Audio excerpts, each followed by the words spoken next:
Assalamualaikum warahmatullahi wabarakatuh. Perkenalkan, nama saya Riki Aziz Uliana dengan NIM 2008010143. Saya dari program studi Sarjana Farmasi, Fakultas Farmasi Universitas Muhammadiyah Purwokerto. Untuk memenuhi tugas mata kuliah yang diampu oleh Ibu Apoteker Dwi Kurnia MSI, yaitu mata kuliah Formulasi dan Teknologi Sediaan Steril, saya akan membawakan sebuah materi yang berjudul sterilisasi dan metode sterilisasi. Sterilisasi adalah suatu proses pemusnahan semua mikroorganisme termasuk spora dari sebuah benda atau lingkungan. Dan tujuan sterilisasi itu ada 4. Yang pertama itu untuk mencegah transmisi penyakit. Yang kedua, untuk mencegah pembusukan material oleh mikroorganisme. Yang ketiga, untuk mencegah kompetisi nutrien dalam media pertumbuhan. Dan yang keempat yaitu untuk menjamin produk bebas dari mikroorganisme. Dan proses pada sterilisasi itu dapat dilakukan dengan teknik aseptik dan beberapa metode sterilisasi. Pada teknik aseptik itu merupakan suatu prosedur pembuatan sediaan steril dengan cara menghindari masuknya mikroba ke dalam sediaan. Apa saja sih metode pada sterilisasi? Dan pada metode sterilisasi itu ada 3. Yang pertama itu sterilisasi secara mekanik, yang kedua sterilisasi secara kimia, dan yang terakhir, yang ketiga yaitu secara fisika. Pada metode pertama yaitu sterilisasi secara mekanik merupakan sterilisasi dengan menggunakan suatu saringan yang berpori sangat kecil dan dilakukan secara aseptis dan sangat berguna untuk sterilisasi bahan obat yang termolabil atau tidak tahan panas dan tidak mudah menguap atau volatil.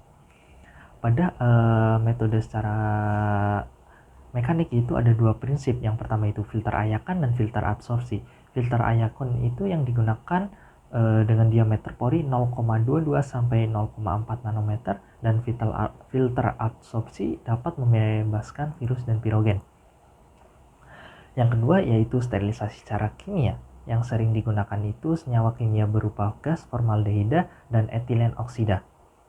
Formaldehida baunya menusuk hidung dan mengiritasi, digunakan untuk mensterilkan ruangan dan sesudah selesai sterilisasi semalaman dipompa keluar vakum sampai baunya hilang. Dan yang kedua yaitu etilen oksida, dan etilen oksida ini gas tidak berbau tetapi mudah terbakar dan eksplosif. Penggunaannya itu dicampur gas karbon dioksida 80-90% dan alatnya mirip autoklav. Dan yang ketiga yaitu sterilisasi secara fisika. Sterilisasi fisika itu dibagi menjadi 2, yaitu panas kering dan panas basah. Pada panas kering dibagi menjadi beberapa metode. Yang pertama itu tentang pemijaran, yang kedua itu terkait udara panas atau oven. Pemijaran itu dilakukan dengan api langsung pada suhu 500 sampai 600 derajat Celcius dan hanya beberapa detik saja, dan umumnya itu untuk keadaan darurat. Dan alat-alat yang disterilisasi itu berupa alat logam yaitu pinset ataupun osek. Dan udara panas itu dilakukan untuk membunuh mikroba dengan suhu tinggi dan waktunya lebih dari 1 jam. Pada oven dibagi beberapa metode suhu sterilisasi. Yang pertama itu 140 derajat Celcius selama 3 jam. Yang kedua itu 150 derajat sampai 160 derajat Celcius selama 1,5 sampai 2 jam. Dan yang ketiga 180 derajat Celcius selama 1 jam. Dan yang keempat 200 derajat Celcius selama 20 menit. Dan pada suhu 250 derajat Celcius selama tidak kurang dari 20 menit dapat memusnahkan bahan pirogen.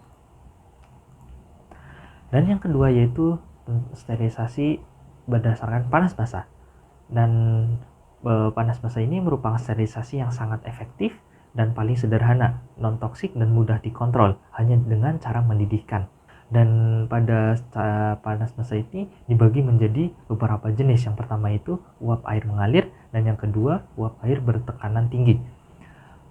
Pada yang pertama, jenis pertama yaitu uap air mengalir, alat yang digunakan yaitu bermerek Ice Kulap. Alat semacam dandang yaitu untuk memasak nasi, seperti memasak nasi, dengan suhu dalam alat tersebut 100 derajat Celcius sampai 110 derajat Celcius, dan lama sterilisasinya itu selama 30 menit. Dan yang kedua itu uap air bertekanan tinggi, yaitu menggunakan alat autoclave. Dengan menaikkan suhunya, sterilisasi dengan autoclave udaranya masih ada dan suhu dalam autoclave ini tidak sesuai dengan suhu uap air. Dan waktu dan suhu sterilisasi autoclave itu pada 100 derajat Celcius, waktu yang dibutuhkan yaitu 30 sampai 60 menit. Pada suhu 110 sampai 115 derajat Celcius dengan waktu 30 menit, dan pada suhu 120 derajat Celcius di waktu dengan 20 menit, dan pada suhu 121 derajat Celcius dibutuhkan waktu sampai 15 menit saja. Dan yang ketiga yaitu terkait radiasi. Ada dua macam, yaitu radiasi gel elektromagnetik dan arus partikel kecil. Pada radiasi gel elektromagnetik ini ada beberapa jenis. Yang pertama sinar gamma, sinar X, sinar UV, sinar tampak, dan inframerah.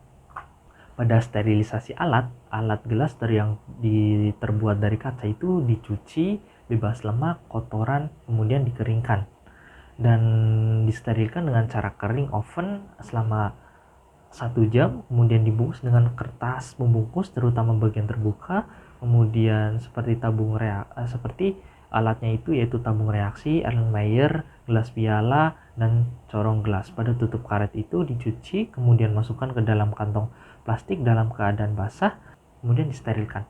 Kemudian pada botol atau vial, labu dan labu terukur itu disterilkan dengan autoclave. Pada sterilisasi bahan obat padatan seperti sulfanilamida, sulfadiazin, sulfadiazol, sulfamelazin itu disterilkan dalam oven pada suhu 155 derajat Celcius paling sedikit 1,5 jam, dan tidak boleh di atas 155 derajat Celcius. Nah, jika lebih dari 155 derajat Celcius, maka bahan obat padatan yang akan disterilisasi itu lebur. Kemudian sterilisasi injeksi dan infus, di mana sterilisasi umumnya menggunakan sterilisasi akhir menggunakan autoclave 120 derajat Celcius pada suhunya dan selama 15 menit untuk larutan dan suspensi dalam air. Untuk udara panas yaitu menggunakan alat oven dibutuhkan dengan suhu 180 sampai 200 derajat Celcius untuk larutan dan suspensi dalam minyak. Dan bagaimana memastikan keadaan steril itu sudah tercapai? Nah, pemastian keadaan steril sudah tercapai itu dibagi menjadi 2 indikator. Yang pertama itu indikator biologi, yang kedua itu indikator kimia.